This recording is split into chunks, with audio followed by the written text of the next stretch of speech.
Hey, today's topic, we are going to talk to our first-time home buyers and get you guys ready with a few things you're going to need to have ready and things you're going to need to know when you're ready to buy your first home. What a pretty cool topic we're talking about today, right? Yeah, yeah. It's what as interesting is, we talk to a lot of first-time home buyers. I think A mostly, lot of our yeah. clients are, but a lot of first-time home buyers don't know that they can buy a home. They're actually quite surprised after reaching out to us. So like, I want to talk to you guys to see, what I need to do to get ready to buy a home. I probably can't afford to buy a house now or qualify. And then we go through the whole process and like literally go through it with them. And within like a few months to a year, they're in their brand new home. So it's actually sometimes a lot easier than people think. It's just the information's not 100% there. So, if you've been pondering about buying a home, make sure to reach out to us or just anybody in this industry because you don't know what you don't know. So that's why we're making this video is to kind of bullet point some of the things that we feel are important for you guys to understand during the process. I was going to say, you know what they say, you don't know what you don't know. And it's true, you don't know what you don't know. I know us at a time being young and kind of living check to check, and our credit score was okay, and we weren't even too sure what that meant. There's no way we could buy a house. We could barely afford rent, and we have our kids. We got to take them to soccer and baseball and gymnastics. And you want me to invest too for my retirement? I can't even pay for gas, stuff like that, right? It's a little challenging in today's market because things have gone up in price a lot. Oh, quite a You bit. know, Yeah. there are certain areas though that have really good deals. And one thing that kind of stands out to me the most is we hear interest rates are in between 6 and 7%. They actually went it to 8% at one time, and our buying power is very low. Our mortgage is really high. And the one thing that we know is almost all of our clients have actually, when buying a home through us, usually new builds, we're offering great incentives and giving you a lower interest rate, Hmm. right? So when you go to like a new construction, which in this area, there are tens and tens of thousands of homes being built, there's some really good incentives out there. A Yeah. lot of times they're going to get you an interest rate in the fives, in the fours, and depending on certain Well, builders, we will have even one sleep builder. in the Yeah. threes, Yeah. right? So So that alone is going to increase your buying power by a lot, right, right? right. And so we always talk about interest rates, right? Because we get a lot of people who reach out to us and they're like, "Oh, I'm not ready yet. I'm waiting for interest rates to go down." Because there's a very big difference with interest rates. So like from a 6.5% to like a 5%, there's a lot of savings with your monthly payments. So when you have 1% difference in your payments, you're saving a couple $100, which means you have more buying power. Either you can go up in higher price point or you just save more money on monthly payments. It really depends on your situation, but not a lot of people understand and know that the new construction space is actually giving these type of incentives. Like I was negotiating for a client last week, and in Roseville, we were able to get a client into 4.5% interest rate with closing costs being paid. And then in Rancho Cordova, we have another client who is getting a 3.5%. Hold And on, these are 30-year fixed rates. 3.5%. No, it's an adjustable, right? No, it's fixed rate. Okay, I we couldn't get in the threes for the last couple years, almost 3 years Yeah. now. The interest rates right now are in the sixes to sevens, and Yeah. you're saying we're getting clients in as low as 3.5. Yeah. Interest rates we think and thought we would never see again for Right. fixed. Right. That's great. Well, so like the thing with the new construction, right? There's going to be different incentives with different builders. Some builders are going to give you 10, 15, $20,000 towards closing costs, which you could use to buy down your interest rate. Whatever that is, we don't know because it's based on, what the interest rates are. And then on the back end, the lender will say, okay, based on $10,000, you can buy your interest rate down to this. Where some of our builders, when they have homes that are like what we call quick move in, which is homes that are ready in 30, 60 days, they actually buy a bulk of interest rates at a certain rate. And those have expirations on them. So they have to close within a certain amount of time. So we have a builder in Roseville who buys a whole bunch of interest rates for 5 or 4.5%. We have a builder in Rancho Cordova that's buying a bunch of interest rates at 3.5. And so these are 30-year fixed rates. So, we always hear people, like economists and all that stuff are saying that we're going to see interest rates drop. But do we think they'll go down to 4.5, 3.5 again? I definitely do not think And so. here's the kicker though.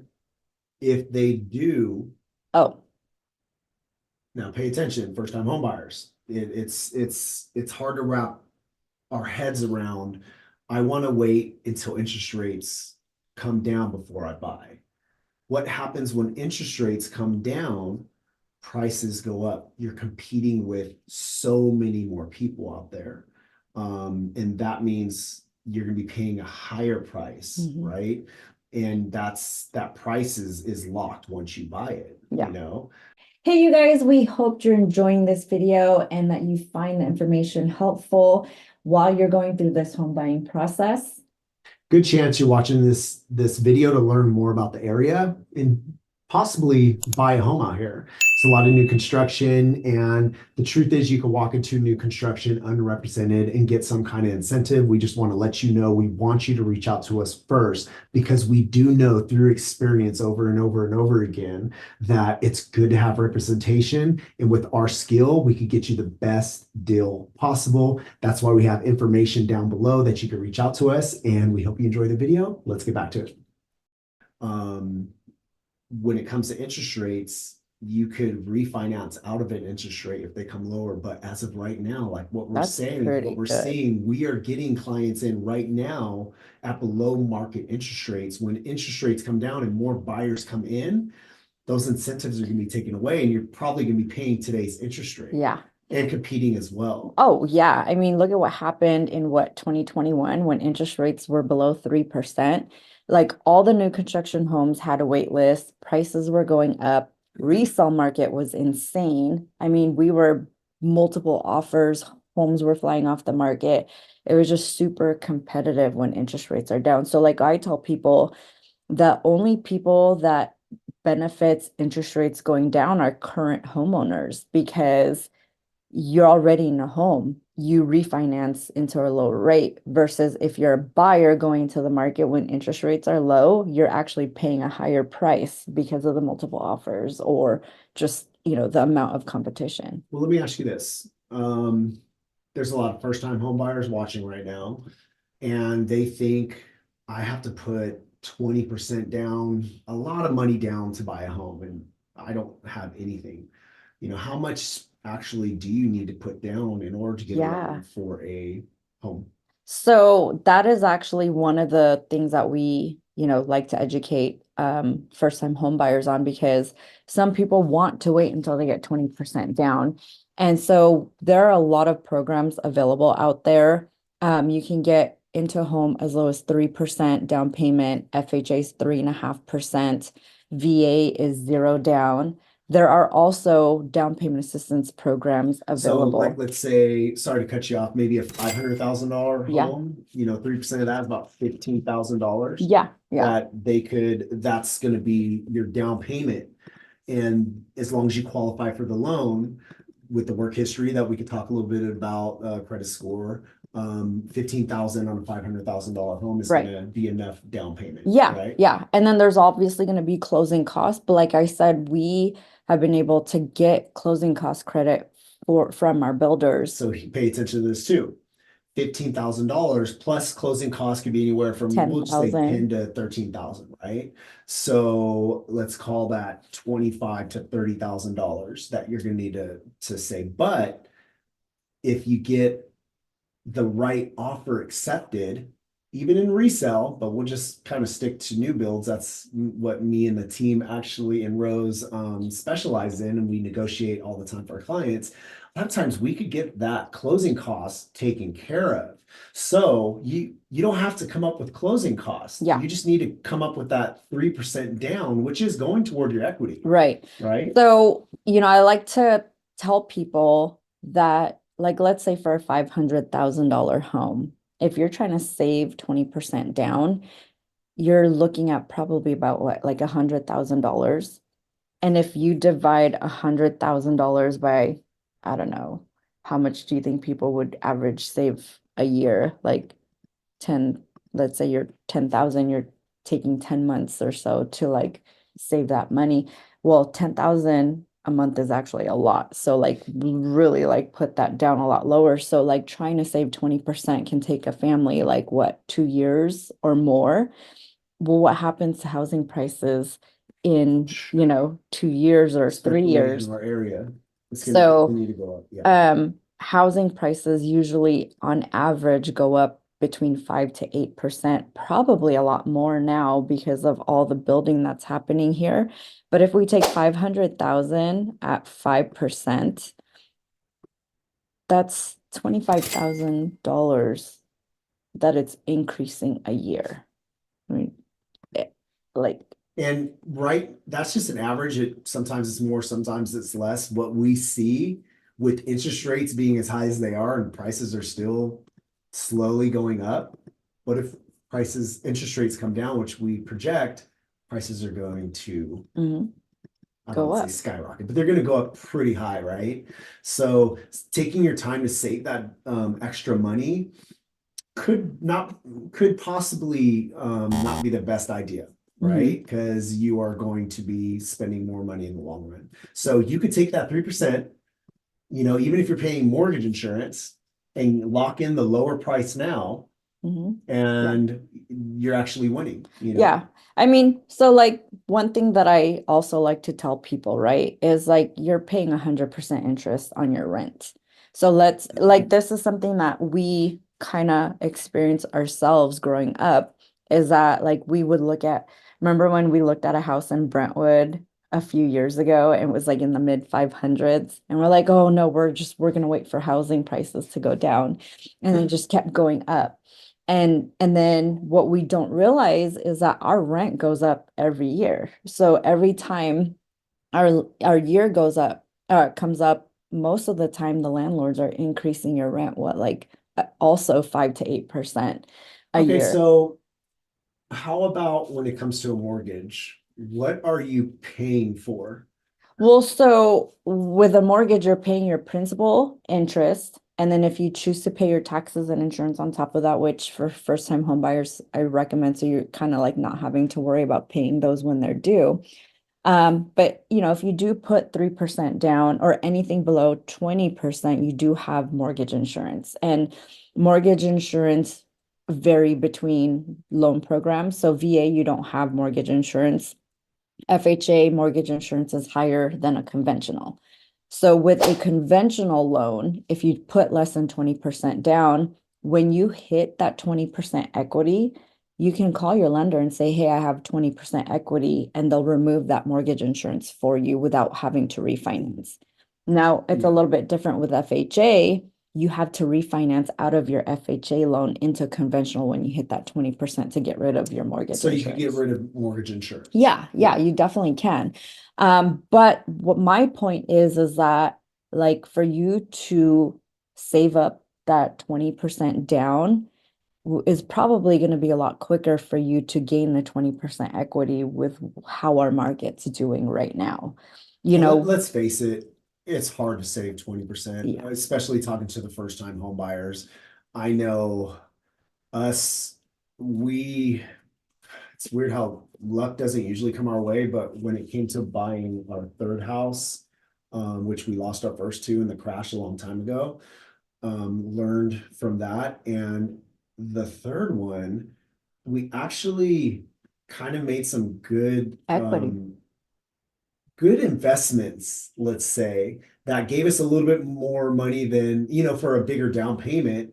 And we were able to put, a little bit less than 20% down. But without that, we would never be able to save up the 20% to get into Yeah, this house. So PMI all day. I want to get into this house because my equity is continuing to grow, even if it slows down yeah, certain times.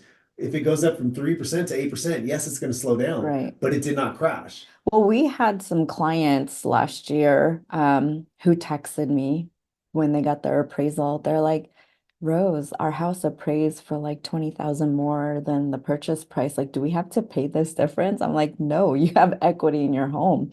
You pay the price. And so the cool thing with the new builds is like, if you buy a home and it takes 3 to 4 months to build, you're gaining equity because every time a builder releases a new phase, they increase the base price. So Um, as a buyer, especially a first time home buyer, probably renting, you get your foot in the door, you're paying down with your mortgage, your principal yep, every single month. And the more you pay down your principal, the more equity you get in your home, because you're right? paying down your loan. Exactly. And so it's kind of like putting money away into your house. Yeah, You're putting your money aside it's like a into your savings house. account. And if you were to sell your home, you would get that back through the equity. And then there's another form of equity. Equity is just the property value going up as Right. well. And we always see in real estate, most of Over the long term, time, yeah. especially over long term, the prices continue to go up, especially where we're at. There are some areas that were hit kind of hard because there was so much Too much growth growth.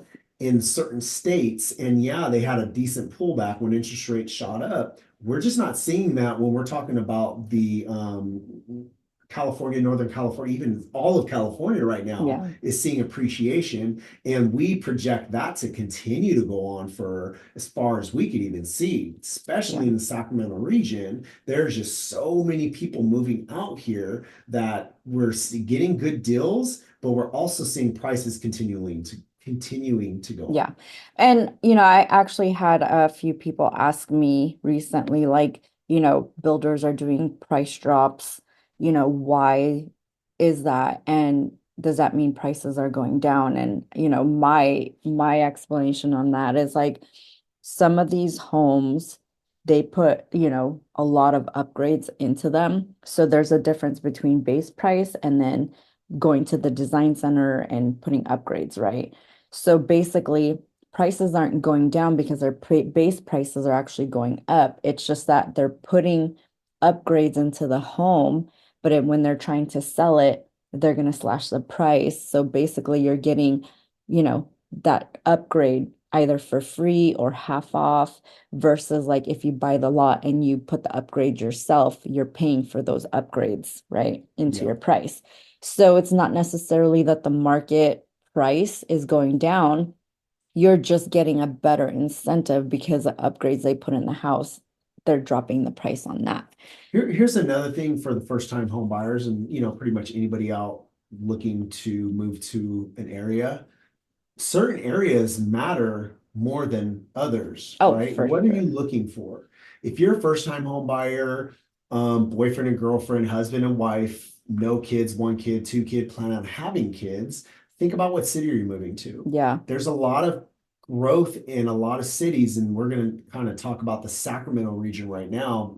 California is kind of hot right now, but in the Sacramento region, I wouldn't recommend you to go to every single city, For sure. right? There's certain cities that have great Schools. schools, great infrastructure being built, great just a lot of homes being built, Yeah. commercial being built at a low price. Yeah. It's going up and it continues to go up and it's going to continue to go up too. Sure. So if you plan on raising a family, there's a few cities that we recommend to look into. One, it's going to give you the best quality of life. It's going to give your kids the best education. And if you look into possibly selling that A first home resale value. and maybe getting a bigger one, so when it comes to resale value, if you pick these cities that are in the beginning that are appreciating the best with the best kind of quality of life schools, you're going to get more money for your home. It's going Yeah. to be easier to sell.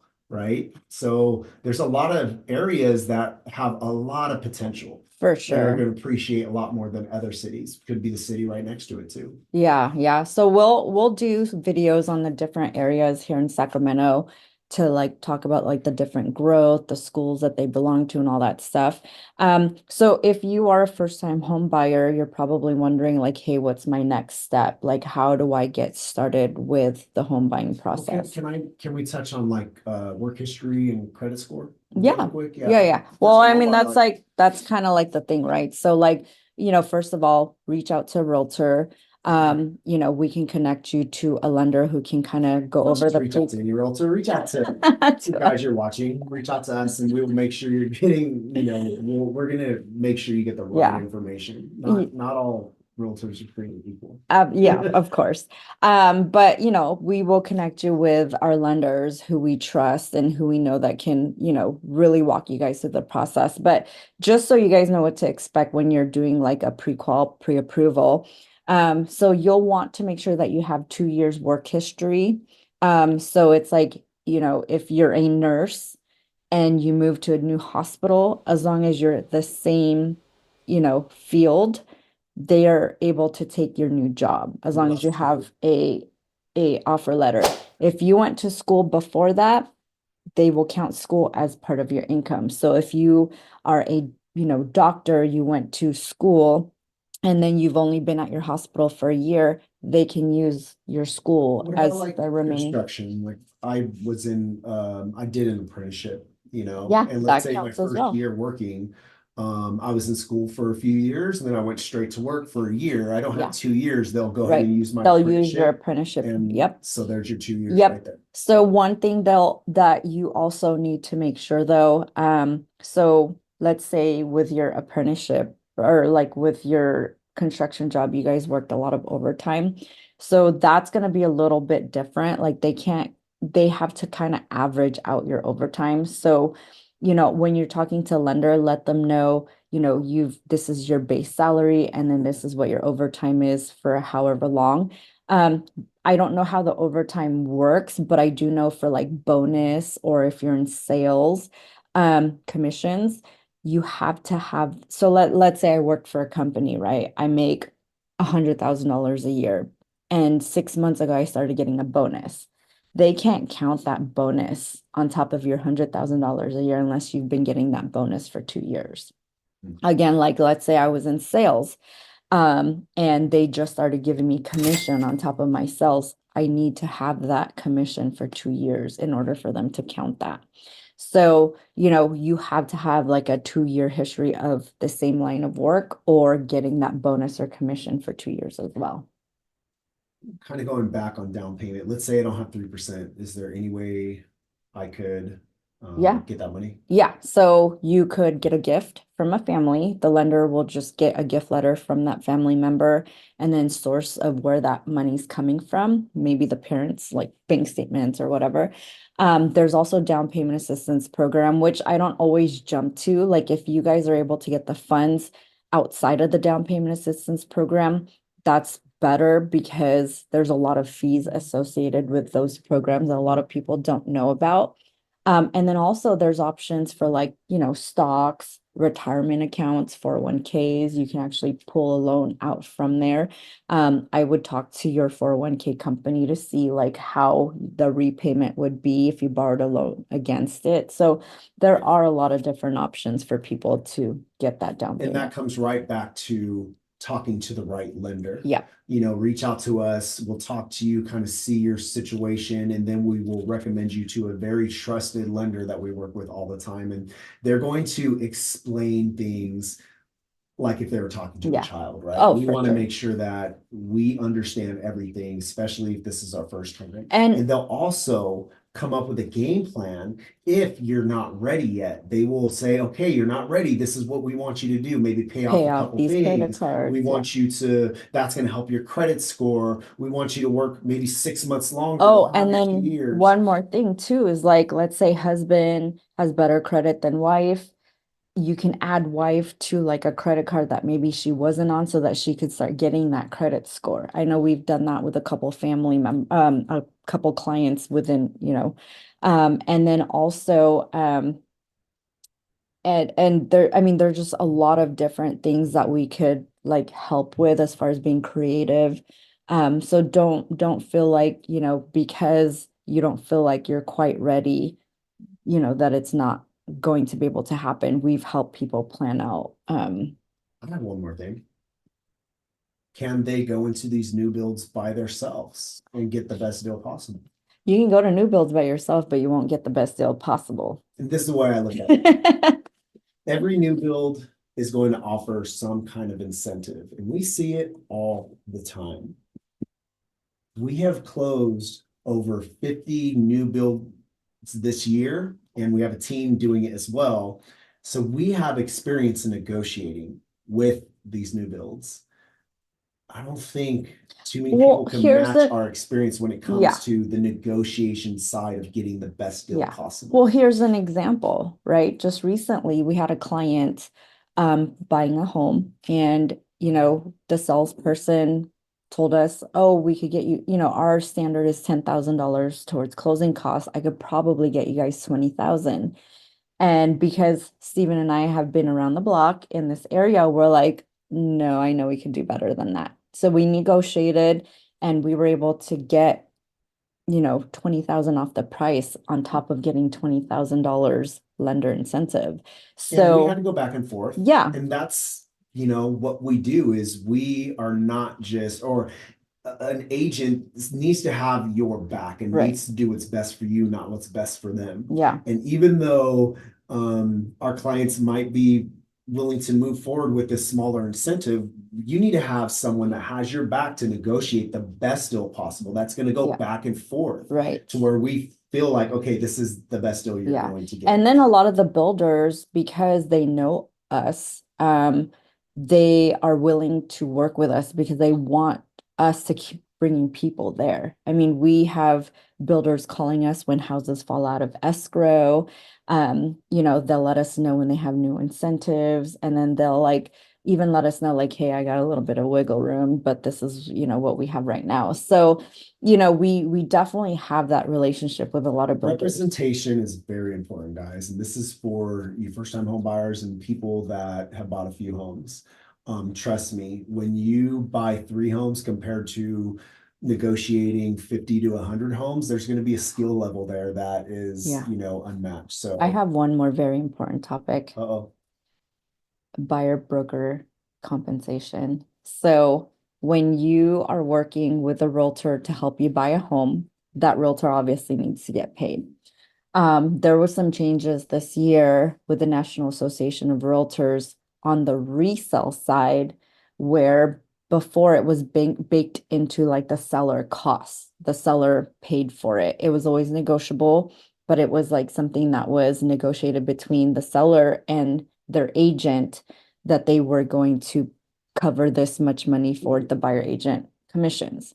Well, that's been taken away. So now with resale, the buyer's agent needs to negotiate with the buyer and the seller as to how they get paid. So if the seller's not willing to pay for your buyer's agent commission, then that cost goes to the buyer. So in order to see resale homes now, a buyer and an agent should have this contract in place as to who's paying for this buyer agent commission, which kind of gets a little bit confusing. But the good news with new construction so far is that the builders are covering your buyer agent commission, and it's not baked into any price. So it's not like, if you don't have a realtor representing you, you get a better deal. That doesn't work that way. They don't base their prices off having a realtor or not. Right, right. So it's always good to have a realtor because the salespeople On both ends, represent. even on resale, because even things haven't changed too much actually since, the new buyer broker agreement that needs to be, in place. Things really haven't changed too much. We haven't seen too much of a change. So if it's resale, there's still ways to negotiate. It's just more competitive, and you're gonna have to most likely come up with your closing costs, and you're having a higher interest rate and it's an older home, right? And so not much has really Well, yeah, changed. but like it's just a little It bit more could, it is challenging more because challenging you're for sure. asking the seller, "Hey, can I get $10,000 closing costs plus pay my agent 2.5% commission?